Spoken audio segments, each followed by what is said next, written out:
Hey there, welcome to another episode of Total Ramblings. It's a Lego episode, and this is a set I've been looking forward to building for a little while. You will have seen me unbox this, well, when it arrived the other day.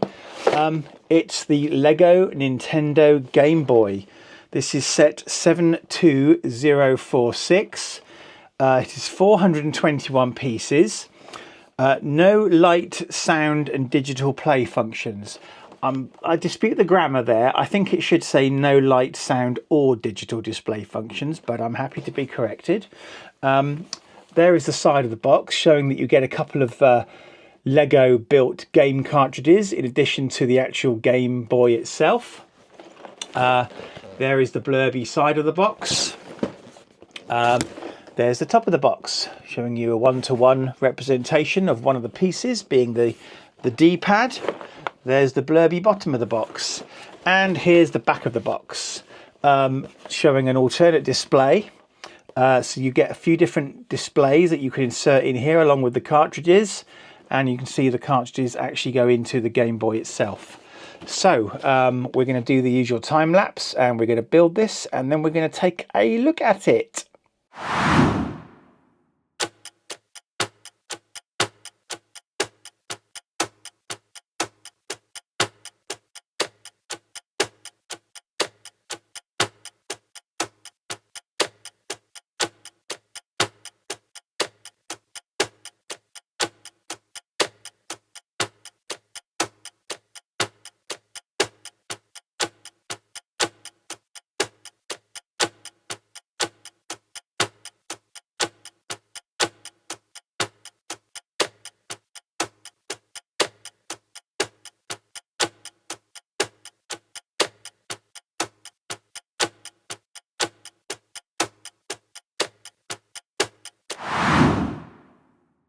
Okay, here we are. That was a very enjoyable build.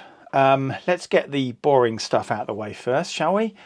These are all the spare parts that you get, including some parts that are new. Well, a part that is new to me. I don't think I've seen that part before. A spare tyre. We'll explain that in a minute. And I also want to highlight this. There's a heavy usage of this piece inside. And I'll go into a bit more detail in a minute. Now, everything on here is printed with the exception of the cartridges, which quite rightly have stickers. So this is the sticker sheet, only 2 stickers.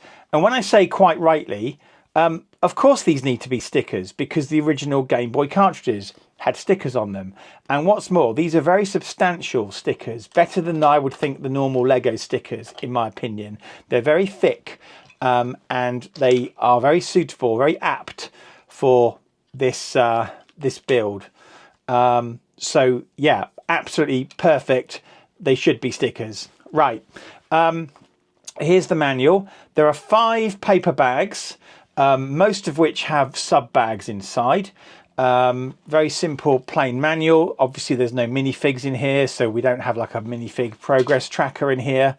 The first bag, oh yeah, let's just go through the instructions first of all. So we have some thank you for selecting the Lego Game Boy, instructions on all the controls, how to insert a game card, how to change the screen, information about the Game Boy itself, some images of its construction inside. There's a lot of use of these green pieces here to kind of represent circuit boards and stuff like that, and I appreciate that. And also inside the game cartridges, one of them actually has a battery, a tile, a 2x2 round tile representing a battery, because that's how you would save the game. On that, you know, there would basically be a chip on here which would save the game information, and you'd need a battery to power that. Talking here about Super Mario Land, talking here about Zelda. Yes, you do get a brick separator with this set, yay. And then basically we go. And so the first bag is essentially building a little stand and the first game cartridge. And then we get into the construction of the Game Boy itself. So Let's just cover the peripheral sort of builds first of all. So first of all, we have this stand here, and in the back of the stand, we have these lenticular images, which can be used to put into the screen. Excuse me. So we've got one here representing, I think that must be, yeah, that's a Zelda game, and one here representing our Super Mario game, of course. So your spare kind of screens, if you like, sit in there. So I appreciate the attention to detail. And then the spare game cartridge sits here, and you'll notice that it's got a couple of sort of clip elements in here that mate into here. So basically this can sit here, and you can have that as part of your Lego Game Boy display. One of the last things you build is also this stand for the actual Game Boy. There's a peg here which fits into the bottom here, which I think is where, is that where the headphones would go or the charger would go? I can't quite remember, to be honest, but it's yeah, headphones, there we go. So that basically sits in there like so that your Game Boy, as I say, can be displayed like so with all the elements present. And I really like that attention to detail. Now, in terms of the actual Game Boy, it is pretty much, I've seen other sort of measurements of this. This is pretty much a one-to-one representation. I think it might be like about 1 millimeter off. You'll notice, first of all, we've got the scrolling Nintendo logo on the screen there.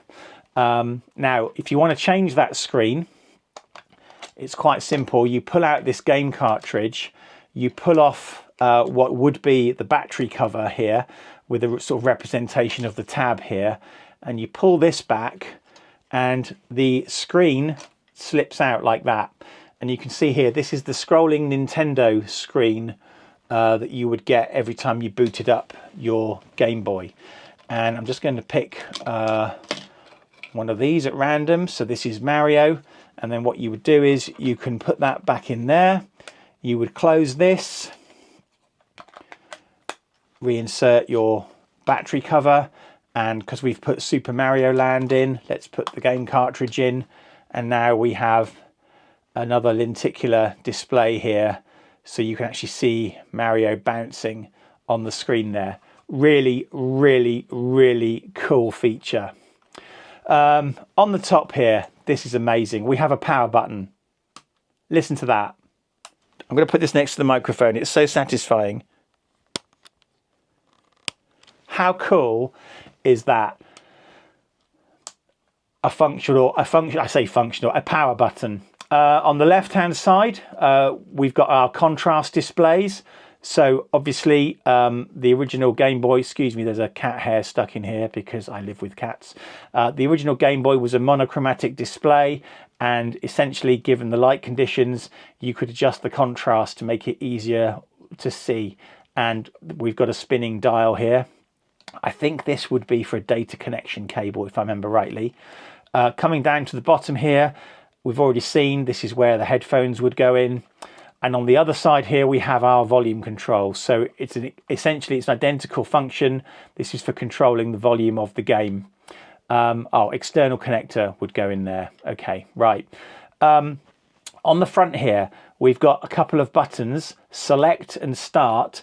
And this is where the Lego tires come in, because these are just Lego tires. And basically they've done that to enable you to have a little bit of feedback on these buttons. So when you press the buttons, they actually do depress slightly. Now, in a similar kind of way, these A and B buttons work as well. And this entire structure has an elastic band behind it to allow a little bit of resistance so that the buttons will go in and then pop out again. There's an awful lot of studs not on top construction here, an awful lot of elements that are constructed kind of upside down. And when you kind of compress these items together, there's an awful lot of use of this particular piece, where essentially you'll sort of build the back element, and then you'll build a front element, and you'll have plates with holes in that will essentially push into this. So we have a whole lot of these pins holding this thing together. It's very, very clever. Now here, we have the D-pad, which suitably has the Lego studs still showing on it to show that this is a Lego product. So I think that's fantastic. And you'll notice here that it also has a little bit of give. It's essentially floating on top of a Lego rubber sort of bushing, which is in here. And essentially it kind of gives that little bit of movement here so that you can pretend to be manipulating the D-pad. Absolutely amazing. On the back here, we've got sort of a representation of the sort of the grill that appeared on the back of the original Game Boy. I do have an original Game Boy sitting around. It's not this color, it's a transparent one, but I couldn't be bothered to get it out, if I'm honest with you. I've already shown you this is the battery cover. The games slot in and out like so, and again they sort of click in. Excuse me, very tactile, like you would expect a game cartridge to be. So that's pretty cool. All in all, this is one heck of a Lego set with some exceedingly complicated construction. A lot of very complicated studs not on top techniques, studs pointing in every single direction in order to achieve this shape, with sort of, you know, components sometimes just kind of floating in here until they kind of get locked in, because they're sort of floating in upside down, so to speak, until they get kind of locked in with plates or tiles. It's beautiful. It really is beautiful. It looks like I need to clean the inside of that screen a little bit. So let's just try and do that. So again, you just take that out and then that kind of tips out. So I'm going to be a little bit super paranoid, I think, about keeping that clean. Let's try and put the last one in. So this is our Zelda. This is our Zelda screen. So we push that back in to hold it in. Let's put the battery cover back on, and now we want to play our Zelda game, so that clicks in, and there we go. That is what's the game? Legend of Zelda Link's Awakening. Not one I've played myself, but there you go. Now I have seen people making sort of available kits or circuit boards or components that you could actually kind of hollow out the inside of this and actually make it a functional Game Boy, which is absolutely amazing given the size of this thing that is actually sort of pretty much one-to-one with a Game Boy. But this is a really cool set. 421 pieces. I think it cost about, was it 55 or 60 pounds? I don't remember. Anyway, really nice build. If you're a fan of Nintendo products and Lego, obviously this is a no-brainer. But if you like cool builds generally and something that is kind of, you know, a very good one-to-one representation of the original thing and also kind of functional in a way, this is an absolutely recommended Lego set. It's absolutely amazing and I love it. Thank you so much for watching this episode of Total Ramblings. Hopefully I will see you in the next episode, whatever that may be. Bye bye.